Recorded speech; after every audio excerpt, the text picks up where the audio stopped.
bom dia. Mais 15 milhões de máscaras chegam ao Brasil para ajudar no combate à Covid-19. Reforço também nos hospitais federais. Autorizada a contratação de mais de 4 mil profissionais de saúde. Começa hoje mais uma etapa da campanha de vacinação contra a gripe. E veja também, inscrições para o Enem começam nesta segunda-feira. Hoje é segunda-feira, 11 de maio. O Brasil em Dia começa agora.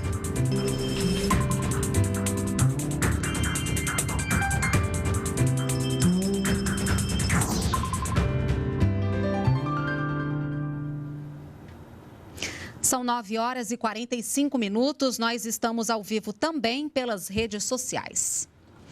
Começa hoje mais uma etapa da campanha de vacinação contra a gripe. Vamos saber então os detalhes com a repórter Daniele Popov. Ela conta pra gente agora quem faz parte desse grupo. Bom dia, Dani. Oi, Renata, bom dia para você, bom dia a todos. Olha, essa é a terceira fase da campanha de vacinação contra a gripe, que tem duas etapas. A primeira segue até o dia 17 de maio, é voltada a pessoas com deficiência, crianças de 6 meses até 6 anos de idade, gestantes e mulheres com até 45 dias no pós-parto. A segunda etapa começa no dia 18 de maio e segue até o dia 5 de junho e é voltada a professores das redes pública e privada e também aos adultos com idades entre 55 e 59 anos. Bem, a meta do governo é de vacinar 90% de cada um desses grupos foco, da campanha de vacinação. Foram compradas 79 milhões de doses dessa vacina contra a influenza para as 3 fases da campanha, Renata. Até o dia 18 do mês passado, foram registrados 1.696 casos, hospitalizações de pessoas com influenza, com a gripe e também 163 mortes em todo o país. Lembrando que a vacina contra a gripe não imuniza contra o novo coronavírus. Renata. Tá certo, Dani. Obrigada pelas suas informações. E olha, para reforçar o enfrentamento ao novo coronavírus, foi autorizada a contratação de mais de 4 mil profissionais de saúde para atuar em hospitais federais. Não é isso, Selma Dias? Bom dia para você. Oi, Renata, bom dia para você, para todos. Olha, são 4.117 profissionais, a maioria médicos e enfermeiros, que o Ministério da Saúde vai poder contratar a partir deste mês para atuar em 6 hospitais federais e outros 3 institutos do Rio de Janeiro. O Rio de Janeiro, a gente sabe, é um dos estados mais afetados aí pela pandemia do novo coronavírus. O ministro da Saúde, Nelson Teich, esteve por lá no fim de semana. Ele visitou o Hospital Federal de Bom Sucesso para ver de perto as medidas que o estado tem tomado ali para combater essa doença. O Rio de Janeiro foi o segundo estado brasileiro a receber uma visita do ministro da Saúde, que esteve também na semana passada em Manaus, no Amazonas. Então, a gente vê essa preocupação do governo com o atendimento nos hospitais, que tem feito também contratações recorrentes, emergenciais aí de pessoal.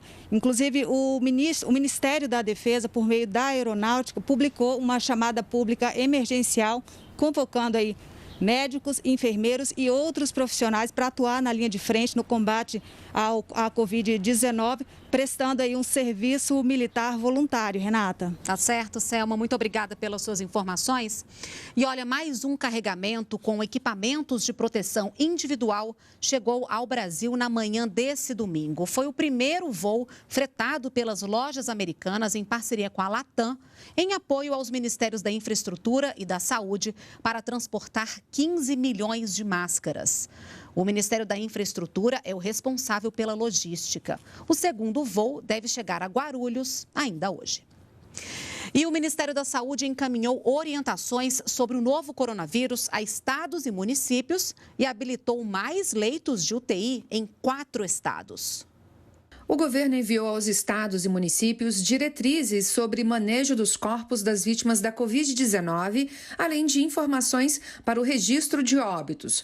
O Ministério da Saúde informou que há um atraso na divulgação dos números de mortes por causa da dificuldade dos estados em processar todos os exames. A gente imagina que com a estratégia que foi lançada pelo ministro, pelo secretário, de testagem, de ampliação da testagem, tanto pelo RT-PCR quanto pelo teste rápido, a gente possa ter um menor atraso na divulgação dessas informações, que a gente pode justamente acelerar e estar identificando em tempo mais oportuno a tendência de evolução da pandemia no Brasil. E o Ministério da Saúde habilitou mais 116 leitos de UTI para atendimento exclusivo aos pacientes de 4 estados: Rio de Janeiro, Amapá, Tocantins e Mato Grosso do Sul.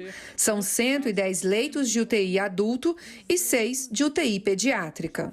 Ainda temos uma demanda para atender dos estados. Na medida que vem chegando, a gente vai analisando os processos e habilitando esses leitos.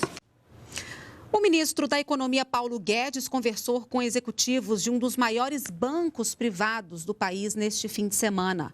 Na pauta, a recuperação da economia brasileira após a crise provocada pelo coronavírus.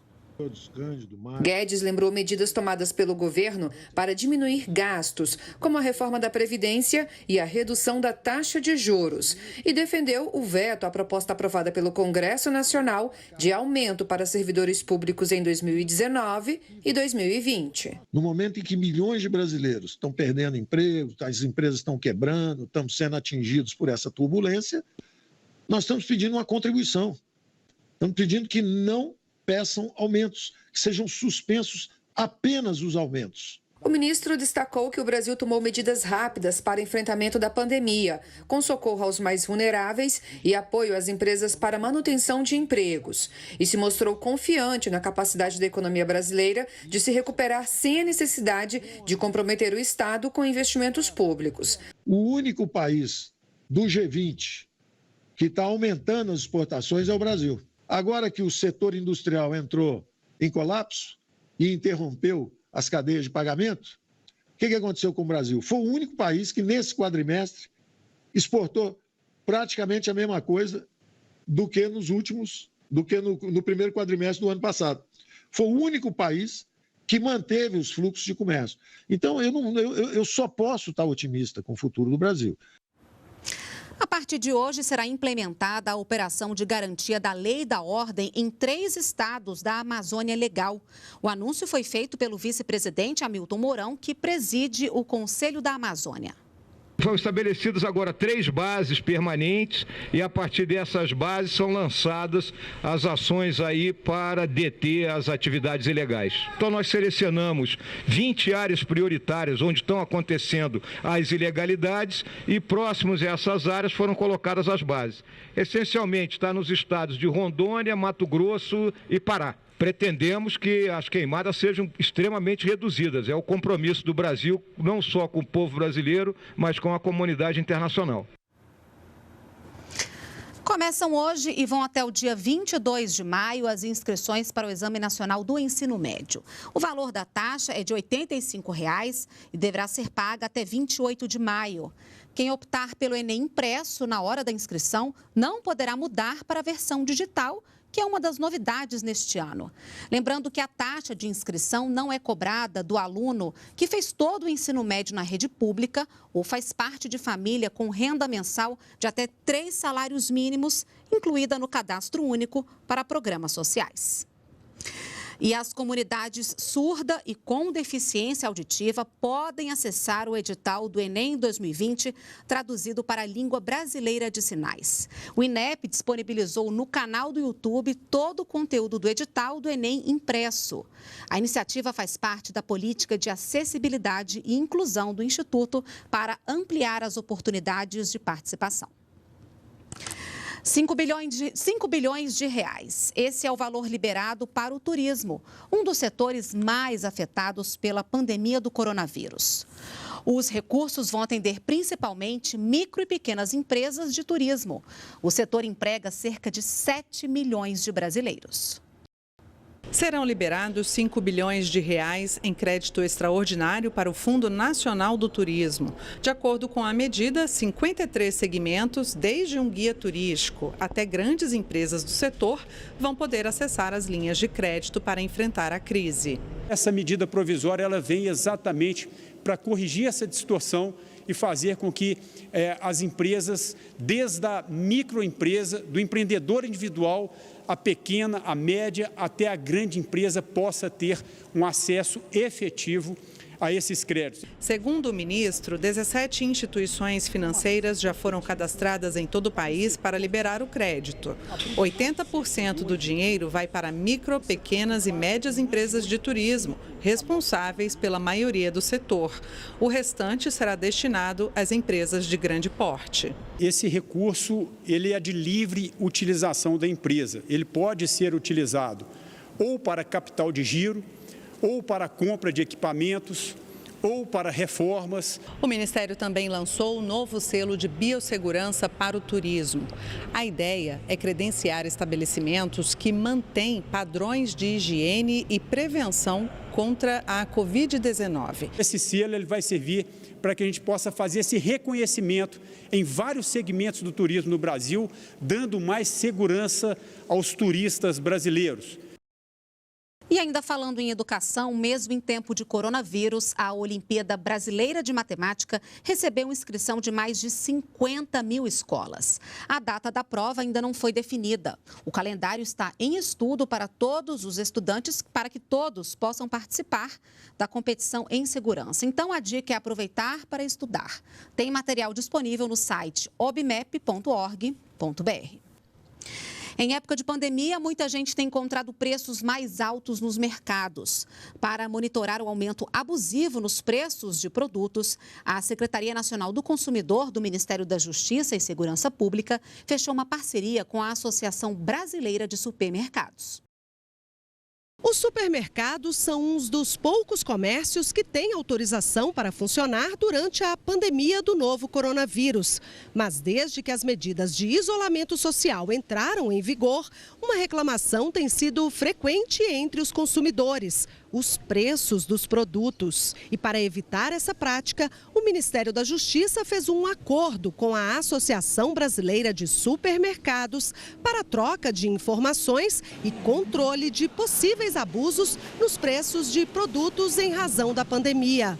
Pelo acordo, a entidade que representa os supermercados se obriga a divulgar a seus associados a nota técnica da Senacom sobre aumentos de mercadorias desproporcionais cobrados pelos fornecedores. A medida vale por 60 dias e pode ser prorrogada. Em momentos de crise, o Código de Defesa do Consumidor proíbe aumentos abusivos.